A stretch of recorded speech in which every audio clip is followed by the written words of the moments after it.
Hello student, स्वागत तुमचं विक्रम अकॅडमीच्या YouTube चॅनलवर। आज आपण 11th स्टँडर्डचा मॅथ्स पण सब्जेक्ट शिकत आहोत।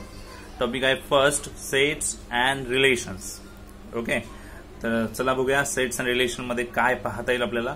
कदाचित तुम्हाला नेम्स रिमेंबर झालं असेल।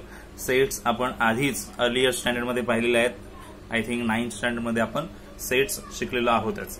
ठीक आहे, तर थोडं बेसिक ते आणि इथे काही डिफरंट आणि वेगळं असं काय पाहायला मिळतं ते आपण पाहणार आहोत या स्टँडर्ड मध्ये। ठीक आहे, चला तर बघूया सेट्स अँड रिलेशनचं बेसिक आधी। Okay students, introduction. तर आपल्याला माहितच आहे सेट्स बद्दल, तरी सुद्धा consider the following examples. Collection of books in library, collection of clothes in a shop. Such collections are defined collections. असे कलेक्शन डिफाइंड कलेक्शन्स आहेत, म्हणजे किती एलिमेंट्स आहेत, किती क्वांटिटी आहे हे आपण प्रॉपरली सांगू शकतो। Consider the following examples. Brilliant students in a class, happy peoples in the city. हे आपण प्रॉपरली नाही सांगू शकत। ब्रिलियंट स्टुडंट्स कोण आहेत हे नक्की नाही सांगता येत आणि प्रत्येकाची थेअरी वेगळी असेल। Everyone has a different opinion, everyone thinks he is a brilliant. Okay, so प्रत्येकाचं ओपिनियन डिफरंट असणार आहे। सो ब्रिलियंट स्टुडंट्स प्रत्येकाच्या मध्ये वेगवेगळे असू शकतात। हॅपी पीपल्स कोण आहेत हे नक्की सांगता येणार नाहीये। So that is relative terms. So a person may be brilliant or happy according to one person, but he may not be according to the other person. एका पर्सनच्या मध्ये तो ब्रिलियंट असेल, हॅपी असेल, पण दुसऱ्या पर्सनच्या मध्ये तसं नसेल ना। सो हे सेट्स आपण नाही सांगू शकत, कलेक्शन नाही सांगू शकत। This collection are not define collection. हे कलेक्शन डिफाईन कलेक्शन नाहीत, हे डिफाईन आहेत, प्रॉपरली सांगता येतात। ठीक आहे, take a collection of books from a library that can further be well defined by mentioning the subject of book. लायब्ररीतले books म्हटलं तर क्वांटिटी सांगू शकतो, त्यांची आपण सेपरेशन करू शकतो, सब्जेक्ट वाईज सांगू शकतो। डिपेंड आहे, कॅटेगरी करता येईल, पण डिफाईनली आपण बोलू शकतो। It is important to determine whether given collection is well defined और नॉट वेल डिफाईन्ड। सो हे इम्पॉर्टंट आहे की गिवन कलेक्शन जे आहेत वेल डिफाईन आहेत की वेल डिफाईन नाही आहेत। ओके, सो वेल डिफाईन असतील तर आपण त्याला काय म्हणायचं, सेट्स म्हणायचं। सो जॉर्ज कॅन्टर्ड, जर्मन मॅथमॅटिशियन्स, यांनी हे सेट थेअरी समोर आणली आहे आणि त्याच्यामुळे आपल्याला हे सेट्स मिळाले। ओके, सो वेल डिफाईन कलेक्शनला आपण सेट म्हणणार आहोत। तर बघूया सेट्स बद्दल इन्फॉर्मेशन। हे झालं इंट्रोडक्शन। आता सेट्स बद्दल बघूया। A set is a well defined collection of object. This objects may be actually listed or may be specified by rule. आता हे ऑब्जेक्ट्स किंवा जे सेट्स आपण जे म्हणतोय ते लिस्टेड फॉर्म मध्ये असतील किंवा एखाद्या प्रॉपर रूल फॉर्म मध्ये असतील। Set is usually denoted by the capital letters A, B, C, N, R, A to Z मध्ये कोणतेही कॅपिटल लेटर्स असू शकतात सेट्स डिनोट करण्यासाठी। Each object in a set is called an element or a member. प्रत्येक object जो असणार आहे सेटमध्ये त्याला एलिमेंट किंवा मेंबर म्हटलं जाईल त्या सेटचा। ओके, आणि डिनोट होणार ते स्मॉल लेटर्सनी। जर लेटर्स असतील तर ते स्मॉल लेटर्सनी डिनोट होते। Okay, if X is an element of set A, then we write it as a X belongs to A. बघा, आता जर X हा जर एलिमेंट असेल सेट A चा, तर आपण बोलताना कसं सांगायचं, साइन मध्ये असं सांगायचं। याला X is element of A असंही म्हणू शकता तुम्ही, और X बिलॉंग्स टू A असंही म्हणू शकता। If Y is not an element of set A, समजा Y सेट A मध्ये येतच नाहीये, मग तो बिलॉंग करतच नाहीये, ते साइन मध्ये असं लिहिणार, क्रॉस लाईन करायची। ओके, सो याला काय म्हणणार आपण, Y does not belong to set आहे दिलेलं आहे। So Y is not element of set आहे असंही म्हणू शकतो। तर कशा पद्धतीने सेट्स रेकॉर्ड केले जातात। ओके, लिस्ट मेथड म्हटली ना मग अशी, तर लिस्टेड फॉर्म मध्ये असतात। तर कसे असतात हे पहा। सेटचं नाव is equal to curly bracket use होणार आहे आणि त्याच्यामध्ये कॉमाच्या वेळी ऑल एलिमेंट्स पुट केले जातील। 2, 4, 6 सेट दाखवलेले आहेत। ओके, तर इथे 4 is a set of 4 is belongs to A असं म्हणता येईल, but 7 not belongs to A, does not belongs to A असं म्हणता येईल। 8 belongs to A but 10 not belongs to A. So हे बिलॉंग्स टू बद्दल सांगितलंय की कशा पद्धतीने आपण सांगू शकतो। तर इथे आपल्याला पाहता येईल की सेट्स कसे लिहिले जातात, कर्ली ब्रॅकेट मध्ये असतात आणि कॉमानी सेपरेट केले जातात। हे लिस्टेड फॉर्म आहे। The set of natural numbers, whole numbers, integers, rational numbers and real numbers are denoted by, बघा आता नॅचरल नंबरचा सेट एन नी डिनोट होतो, होल नंबरचा सेट डब्ल्यू ने डिनोट होईल, इंटिजरचा सेट आय ने डिनोट होणार, रेशनल नंबरचा सेट क्यू ने डिनोट होईल, रिअल नंबरचा सेट आर ने डिनोट होणार आहे। ओके, सो हे लक्षात ठेवायचं आहे। आता रिप्रेझेंटेशन ऑफ सेट बघूया। See representation of set. Roster method, listing method त्याला म्हणायचं. In this method all the elements are listed or tabulated. सगळे एलिमेंट्स लिस्टेड केले जातात. The elements are separated by commas. पहा इथे सांगितलं होतं एलिमेंट लिस्टेड केल्यानंतर कॉमानी. And are enclose within 2 braces curly bracket. 2 braces असणार त्याने क्लोज केलं जाईल. कर्ली ब्रॅकेट असतील त्याने क्लोज केलं जाणार आहे. ओके, तर इथे मी दाखवलंय तुम्हाला. ओके, आता पहा एक्झाम्पल्स इथे. The set A of all positive even integers less than 9. So पहा कसं दाखवता येईल. A आणि कर्ली ब्रॅकेट 9 पेक्षा छोटे. ओके, इवन इंटिजर्स 2 4 6 सेट आले. इथे सेट क्रिएट केला. ओके, हा लिस्टेड फॉर्म मध्ये आहे. लिस्टेड मेथड त्याला म्हणू शकता, रोस्टर मेथड म्हणू शकता. कॉमाने सेपरेट केलेले एलिमेंट्स दाखवायचे असतात. दुसरी मेथड येते प्रेझेंटेशनची, set builder method. In this method, the set is described by the characteristics property of its element. तर सेट डिस्क्राइब केलेला असेल एका सर्टन प्रॉपर्टीचा यूज करून. All the elements of set A satisfy some property P, then write A in set builder notation. तर पहा कशा पद्धतीने दाखवला आता. Set A is equal to curly bracket मध्ये x such that x असं असतं ते. आणि इथे प्रॉपर्टी सांगायची काय रिलेटेड असेल ती. अँड रिडिंग कसं करणार. A is the set of all x such that x. इथपर्यंत बघा फिक्स होणार pattern. A is the set of all x such that x has the property P. मग ही काही प्रॉपर्टी असेल ती पुढे सांगायची असते. आता इथे बघा B आणि सेट दिलाय 3 4 5 6 7 8. तर सेट बिल्डर फॉर्म मध्ये कसं सांगता येईल तर त्यांनी सांगितलंय बघा. B x such that x हे नॅचरल नंबर्स आहेत, बिलॉंग टू नॅचरल नंबर्स. आणि यांना एक लिमिटेशन आहे.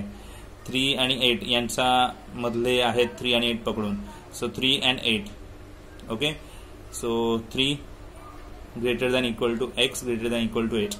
So less than equal to 8. So हे साइन्स इथे आपल्याला दाखवायचे आहेत. नीट बघा. सो 3 आणि 8च्या मधला कोणताही एलिमेंट x रिप्रेझेंट करू शकतो. सो 3 आणि 8 पकडून. सो हे साइन्स लक्षात घ्या. ओके, याला म्हणणार ग्रेटर दॅन, याला म्हणणार लेस दॅन. आणि खाली लाईन आली की मी इक्वल टू असाही त्याचा अर्थ होतो. कधी यूज होतात, केव्हा यूज होतात ते लक्षात घ्या. सो याचं आपण पुढे सांगूयात साइनचं कसं असणार आहे ते. ठीक आहे. बी सेट आहे 3 4 5 6 7 8 असं दिलेलं आहे. सो नॅचरल नंबर्स प्रेझेंट होत आहेत 3 to 8 मध्ये. 3 आणि 8 इन्क्लूड करून, म्हणून ते इथे असं सांगितलं. ठीक आहे. So set of all natural numbers कसा रिप्रेझेंट करता येईल. 1 2 3 डॉट डॉट डॉट जे काय आहे ते पुढे इन्क्लूड होणार डॉट डॉटने. Z or I set of all integers. Z म्हणू शकता किंवा आय म्हणू शकता. ऑल इंटेजर्सचा सेट. आणि तो अशा पद्धतीने दाखवता येईल. क्यू रॅशनल नंबरचा सेट, तो पी अपॉन क्यू तो असं दाखवता येईल. And oblique P Q belongs to Z. Q is not equal to 0. So हे जस्ट इंट्रोडक्शन झालंय. ठीक आहे. हे फक्त तुम्हाला लक्षात येण्यासाठी. वेन डायग्राम्स पाहिले होते आपण आधी बघा. Pictorial representation of set A is called Venn diagram. Pictorial म्हणजे सर्कलमध्ये, रेक्टँगल्समध्ये, डायग्राम्समध्ये तुम्हाला सेट्स रिप्रेझेंट करावे लागतील तेव्हा त्याला म्हणायचं वेन डायग्राम. तर कोणते डायग्राम्स येऊ शकतात. ट्रायंगल येऊ शकतात, सर्कल येऊ शकतात, रेक्टँगल और any close figure set represent करण्यासाठी यूज होणार आहे वेन डायग्राम. जसं की इथे म्हटलं बघा ए सेट आहे 4 6 9. तर हे सर्कलमध्ये दाखवला. हा झाला वेन डायग्राम. हा नॉर्मल लिस्टिंग मेथडमध्ये आहे, हा वेन डायग्राम मध्ये आला. ठीक आहे. देन हे पहा AIOU इथे सेटमध्ये दिलेलं आहे आणि हे रेक्टँगलमध्ये सांगितलं बघा. सेटचं नेम दिलं कॅपिटल लेटर आणि बाकीचे स्मॉल लेटर्स डॉट करून एलिमेंट्स असे दाखवलेले आहेत. ओके. आणखीन आपण पुढे बघू शकतो. येस सी 0 -1 2 3 एलिमेंट्स दिलेले आहेत. तर बी सर्कलमध्ये दाखवला आणि हे असे एलिमेंट्स आले. तर हे वेन डायग्रामने रिप्रेझेंट करणं याला असं म्हणतात. ठीक आहे. इथपर्यंत आपल्याला बेसिक झालेलंच आहे. इंटरव्हल्स हा थोडासा न्यू पार्ट आहे तुमच्यासाठी. लक्ष द्या. लाईनच्या वेळी दाखवलाय. लाईन म्हणजे नंबर लाईन अज्युम करून असणार आहे ते कोणते एलिमेंट्स इन्क्लूड होतात, कोणते नाही होतात. आता तुम्हाला सायन्स लक्षात घेणं गरजेचं आहे. ओके. याला म्हणणार ग्रेटर दॅन. ओके. याला म्हणणार लेस दॅन. याला म्हणणार ग्रेटर दॅन इक्वल टू. याला म्हणणार लेस दॅन इक्वल टू. हे 2 साईन आले तर ते नंबर्स इथे दाखवले असतील ते इन्क्लूड होत नाही आहेत. जसं की म्हटलं मी इथे म्हणेन एक मिनिट नीट पहा 1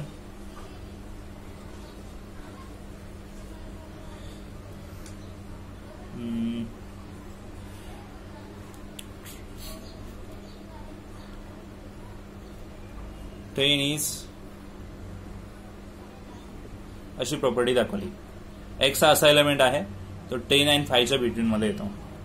जर असे साईन दिले ना याचा अर्थ 10 and 5 एक्सक्लूड करून रिमेनिंग सांगायचे. मग यांच्या बिटवीन मधला नंबर काय ना तर मी म्हणेन 9, 8, 7, 6 असा येईल.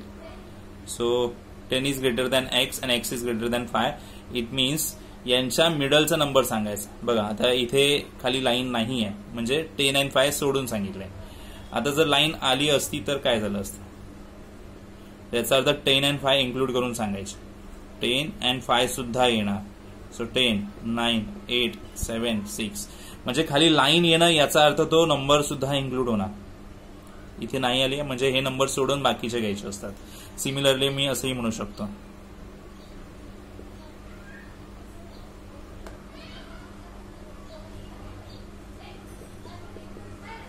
ओके इट मीन्स काय 5 and 10 यांच्यात रिलेशन आहे बट 5 and 10 आपण इन्क्लूड नाही करू शकत. मग 6, 7, 8, 9 असं मी घेईन. Okay 5 is less than X आणि एक्स इज लेस दॅन 10 असं म्हणता येईल. ओके जर इथे असं दिलं असतं साईन दिली असती त्याच्या खाली एक लाईन दिली असती म्हणजे इज इक्वल टू चं ते फंक्शन पूर्ण होतं. Okay so 5 is less than equal to x less than equal to 10 असं झालं तर याचा अर्थ 5 and 10 इन्क्लूड करून सांगा. तर कधी 5 and 10 इन्क्लूड होतील किंवा कधी ते नंबर्स इन्क्लूड होतील एंड नंबर्स. जर नॉर्मल साईन दिलं तर ते नंबर्स इन्क्लूड नाही होणार आणि जर हे साईन खाली दिलं तर ते नंबर सुद्धा इन्क्लूड होतील. सो दोन्हीचा अर्थ काय काय म्हणणार याला म्हणणार ग्रेटर दॅन याला मग ग्रेटर दॅन इक्वल टू याला म्हणणार लेस दॅन आणि लेस दॅन इक्वल टू. चारही साईन व्यवस्थित नोट करून घ्या आणि तुमच्याकडे लिहून घ्या म्हणजे तुमच्या लक्षात राहतील. ओके ओके कॉन्सन्ट्रेट करा. ओपन इंटरवल कशाला म्हणायचं नीट बघा इत्यादी लक्षात घ्या.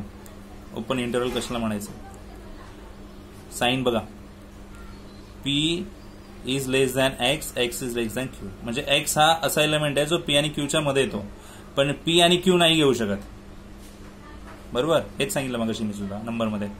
सो पी आणि क्यू सोडून त्यांच्या मधले एलिमेंट्स असं जेव्हा म्हणणार जेव्हा असे कोणतेही असे नंबर दिलेले असतील किंवा ऑब्जेक्ट दिलेले असतील त्याचा मिडल ऑब्जेक्ट घ्यायचं पण ते इन्क्लूड नाही होणार.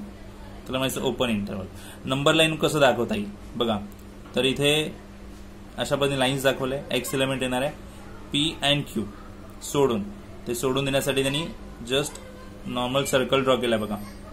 ओके सो त्यांच्या मिडलचा म्हणजे पी आणि क्यू सोडून एक्स त्याच्या बिटवीन मध्ये येणार आहे. ओपन इंटरवल म्हणजे काय असणार आहे ओपन इंटरवल म्हणजे बोथ नंबरच्या मिडलचा नंबर येईल. त्याच्या मिडलचे नंबर्स जे काही असतील बिटवीन मध्ये ते येणार आहेत बट ते एंड नंबर्स जे आहेत ते यूज होणार नाहीये ते घ्यायचे नाहीयेत. क्लोज इंटरवल याच्या अपोजिट ओपनच्या अपोजिट क्लोज याचा अर्थ पी आणि क्यू सगळे नंबर इन्व्हॉल्व होणार म्हणजे मिडलचे पण आणि ते एंड नंबर्स पण. बघा इथे दिला बघा साईन बघा चेक करा. याचा अर्थ काय हे जे आहे कंपॅरिझनला नंबर्स ते सुद्धा इन्क्लूड होणार आहे. सो पी आणि क्यू सुद्धा नंबर्स इन्क्लूड होतील. ही जर नंबर लाईन असेल तर पी आणि क्यू जे काही नंबर असतील ते सुद्धा इन्क्लूड करायचे आणि बिटवीनचे नंबर येणार असेल. सो बिटवीनचे नंबर्स किती असतील ते येणार. एक्स बिलॉंग करतो बिटवीनचे जे काही नंबर्स असतील किंवा एलिमेंट्स असतील ते सर्व येणार. So all elements including both elements. Okay त्याला म्हणायचं क्लोज इंटरवल. जर आपण एंड एलिमेंट सोडले मिडलचेच फक्त घेतले ओपन इंटरवल. आपण मिडलचे घेऊन सुद्धा क्लोज जे आहेत करणारे ते सुद्धा एलिमेंट्स घेतले close intervals. Okay then next काय सेमी क्लोज म्हणजे एक ओपन आहे एक क्लोज आहे. बघा आता क्लोज आणि ओपन याच्यातला फरक लक्षात आला का इथे डायग्राम मध्ये ते लक्षात घ्या. ओके लाईन बेसिसवर इथे बघा नॉर्मल सर्कल दाखवला इथे कम्प्लीट डॉट दाखवलेला आहे. ओके सो डॉट दाखवला म्हणजे क्लोज आणि असं दाखवला म्हणजे ओपन ओ सारखा. इथे बघा एक ओपन आहे एक क्लोज आहे म्हणून याला सेमी क्लोज म्हणजे हाफ ओपन हाफ क्लोज असं म्हणू शकता तुम्ही semi close. Okay so right साईडला ओपन आहे आणि लेफ्ट साईडला क्लोज आहे सो म्हणून याला सेमी क्लोज इंटरवल. पहिला क्लोज आहे म्हणून सेमी क्लोज इंटरवल त्याला म्हणायचं आहे. म्हणजे याच्यानुसार काय म्हणता येईल हा इकडचा इन्क्लूड करणार तुम्ही हा नंबर नाही इन्क्लूड करणार. ओके बघा साईन वाईज बघा. सो पी इन्क्लूड होणार पण क्यू नाही इन्क्लूड होणार, त्यांच्या मिडलचे नंबर्स इन्क्लूड होतील. ओके. सेमी ओपन इंटरव्हल याच्या अपोजिट, इकडे ओपन आहे इकडे क्लोज आहे, म्हणजे तुम्ही फर्स्ट नंबर इन्क्लूड नाही करणार, मिडलचं घेणार आणि क्यू इन्क्लूड करणार. ओके. सो इथे साइन मध्ये दिला बघा, p less than x less than equal to q, म्हणजे पी नाही घेणार, मिडलचे घेणार आणि क्यू सुद्धा घेणार. साइन वाईज आहे, लक्षात घ्या. Okay. Open interval, close interval, semi close interval, semi open interval, 4 interval झालेले आहेत इथे. ओके. ठीक आहे. आता याचा जेव्हा सम मध्ये प्रॉपर यूज होईल ना, तर तुमच्या आणखीनही लक्षात येईल. फक्त तुम्ही कॅटेगरी लक्षात घ्या इंटरव्हलच्या किती आहेत. तर 4 कॅटेगरीज आपण इथे प्रेझेंट केलेल्या आहेत. ओके. ओके स्टुडंट्स, तर इम्पॉर्टंट पार्ट जो आहे तेवढाच नोट करून घ्या तुमच्या बुकमध्ये. जसं की डिफाईन दिली असेल, एक्झाम्पल असतील, मेथड्स आपण पाहिला 3, रिप्रेझेंटेशनच्या, roster method, set builder method, Venn diagram, संपूर्ण सगळं लिहित बसू नका. ओके. जस्ट नॉर्मल जे इम्पॉर्टंट आहे तेवढंच नोट डाऊन करा. इंटरव्हलचे टाइप्स रेकॉर्ड करा, डायग्राम ड्रॉ केला तरी चालेल आणि हे फक्त जस्ट लिहिलं तरी चालेल, जे रिलेशन आहे ते, म्हणजे पुढे ते लक्षात येईल आपल्या. ओके. तर या व्हिडिओमध्ये एवढंच घेऊया, हळूहळू घेऊया आपण, समजायला हवं सर्व. नेक्स्ट व्हिडिओमध्ये पुढचे जे बेसिक कन्सेप्ट आहेत ते पाहूया आपण. ओके स्टुडंट्स, ठीक आहे. तर भेटूया पुढच्या व्हिडिओमध्ये. तोपर्यंत गुड बाय, टेक केअर.